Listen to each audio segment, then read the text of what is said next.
Have you ever heard the story of Guanyin Bodhisattva digging a well during the hottest days of summer? It happened during the scorching days of the Sanfu season, when the summer heat was at its most unbearable. The earth was split open with deep cracks, and every stream had dried away. For the villagers, finding a single bucket of water had become a desperate struggle. Seeing the suffering of the people, Guanyin Bodhisattva could not bear to remain in the heavens.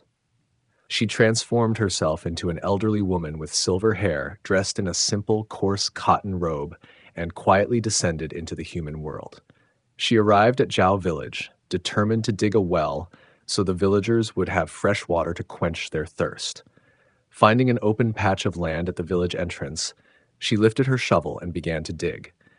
She had barely turned the soil a few times when a richly dressed woman named Hu Jinfeng stormed over, her silk fan waving as she shouted with her hands on her hips. "Where did this old woman come from? Are you blind?" "This land belongs to me." The old woman paused and gently replied, "My dear, if we dig a well here, everyone in the village will have water to drink. The blazing summer will become much easier to endure." Hu Jinfeng sneered, "If your well ruins the feng shui around my house, who will take responsibility? Leave immediately." Seeing that reason could not soften her heart, Guanyin quietly picked up her shovel and walked away. She made her way to a deserted hillside at the edge of the village and had only begun digging a shallow pit when a wealthy man named Qian Yukai hurried over, fanning himself and wiping the sweat from his face. "Who told you to dig here?" Guanyin smiled kindly and asked, "Isn't this just an empty piece of land?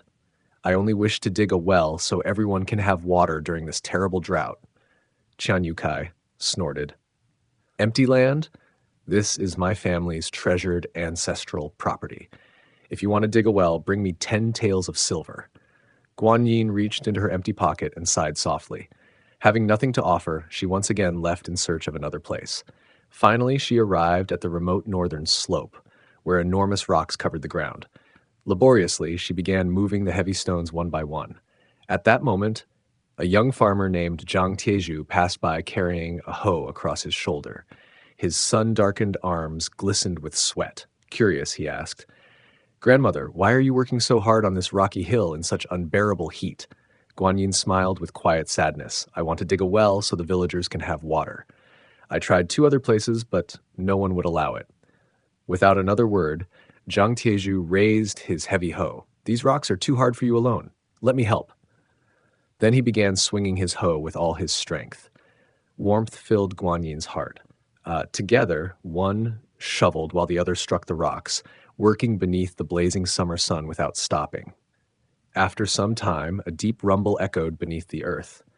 Then, from a crack in the rocks, a crystal-clear spring burst forth. The villagers rushed over carrying buckets, laughing with joy as they lined up to collect the precious water. Hu Jinfeng and Qian Yukai also squeezed into the crowd, eager to taste the water that everyone praised so highly. Hu Jinfeng hurriedly filled a large ladle and gulped it down. Instantly, her face twisted in disgust. "This water is terribly bitter. It tastes even worse than the most bitter herbal medicine." Qian Yukai refused to believe her. He scooped up a ladle and drank deeply. The moment it touched his lips, he spat it out. "How awful. It tastes stale and sour." Standing nearby, Zhang Tieju smiled honestly. He carefully lifted a ladle, took a slow sip, and his eyes lit up with delight. "What wonderful water. It is sweet, refreshing, and cool. Every drop washes away the heat and fills my whole body with comfort." At that moment, a gentle golden light began to shine from the old woman's body. Her humble appearance faded, revealing the majestic form of Guanyin Bodhisattva. With a voice filled with compassion and profound wisdom, she spoke. "Water is heaven's blessing. Those with kind hearts drink from a sweet spring. Those with evil hearts may stand beside the same well, yet every sip will taste as bitter as gall."